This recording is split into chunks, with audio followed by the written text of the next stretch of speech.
भारत की राजनीति में कुछ चेहरे ऐसे हैं जिनकी कहानी ने पूरी दुनिया को चौंका दिया है।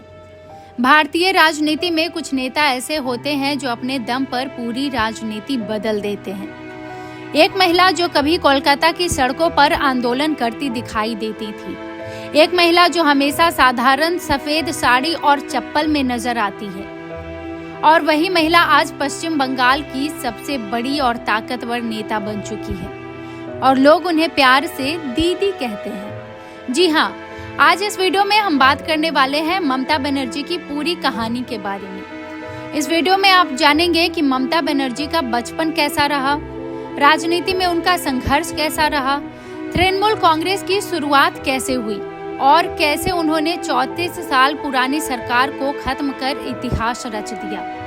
तो चलिए वीडियो को शुरू करते हैं। अगर वीडियो अच्छी लगे तो हमारे चैनल को सब्सक्राइब जरूर करें। ममता बनर्जी का जन्म 5 जनवरी 1955 को भारत के राज्य कोलकाता में हुआ था। उनका परिवार बहुत साधारण और मध्यम वर्गीय था। उनके पिता प्रोमिलेश्वर बनर्जी एक स्वतंत्रता सेनानी थे। बचपन से ही ममता बनर्जी का स्वभाव बहुत तेज और संघर्षशील था। उनकी पढ़ाई भी अच्छी हुई थी। आपको बता दें कि उनकी पढ़ाई कोलकाता में ही हुई। इतिहास में उन्होंने ग्रेजुएशन किया, इस्लामिक हिस्ट्री में मास्टर्स डिग्री हासिल की, शिक्षा में डिग्री हासिल की और बाद में उन्होंने कानून की भी पढ़ाई की। छात्र जीवन से ही ममता बनर्जी राजनीति और सामाजिक मुद्दों में सक्रिय रहने लगी थी। ममता बनर्जी ने अपने राजनीतिक करियर की शुरुआत इंडियन नेशनल कांग्रेस से की थी।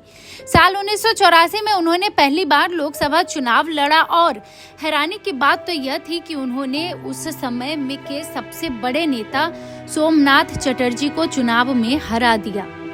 यह जीत उनके लिए राजनीतिक करियर का सबसे बड़ा टर्निंग पॉइंट बनी। इसके बाद ममता बनर्जी राष्ट्रीय राजनीति में तेजी से उभरने लगी। उस समय पश्चिम बंगाल में लेफ्ट फ्रंट की सरकार थी। यह सरकार लगभग 34 साल तक राज्य में सत्ता में रही, लेकिन ममता बनर्जी ने उन्हें उखाड़ फेंका। आपको बता दें कि ममता बनर्जी ने इस सरकार के खिलाफ लगातार आंदोलन किए। उन्होंने किसानों, मजदूरों और आम लोगों के मुद्दे उठाए। कई बार उन्हें पुलिस कार्रवाई और हमलों का भी सामना करना पड़ा इसके लिए, लेकिन इसके बावजूद उन्होंने अपना संघर्ष जारी रखा।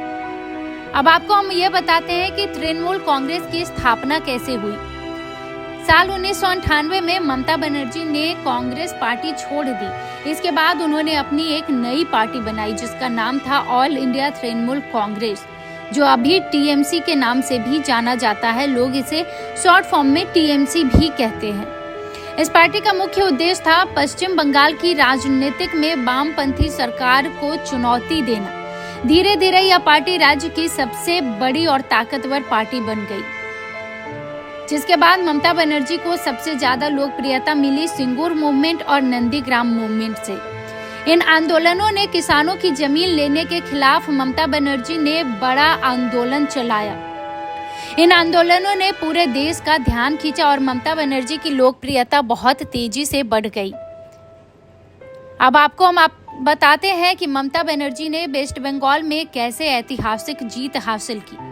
साल 2011 में पश्चिम बंगाल विधानसभा चुनाव हुए। इस चुनाव में ममता बनर्जी की पार्टी तृणमूल कांग्रेस ने बड़ी जीत हासिल की। इस जीत के साथ ही 34 साल पुरानी वामपंथी सरकार वहां खत्म हो गई और ममता बनर्जी पश्चिम बंगाल की पहली महिला मुख्यमंत्री बन गई। इसके बाद उन्होंने 2016 और 2021 के भी चुनाव जीते।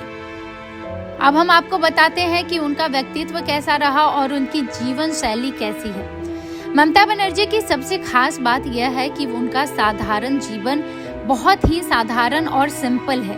वह अक्सर साधारण सफेद साड़ी, हवाई चप्पल और बिना किसी दिखावे के दिखाई देती है। लोग उन्हें प्यार से दीदी कहते हैं। राजनीति के अलावा उन्हें कविता लिखना और पेंटिंग बनाना भी पसंद है। दोस्तों, एक साधारण परिवार की लड़की जो कभी कोलकाता की सड़कों पर आंदोलन करती थी, आज वह महिला पश्चिम बंगाल की सबसे ताकतवर नेता बन चुकी है। ममता बनर्जी की कहानी संघर्ष, साहस और मेहनत की कहानी है और शायद यही वजह है कि आज भी लाखों लोग उन्हें प्यार से दीदी कहकर बुलाते हैं।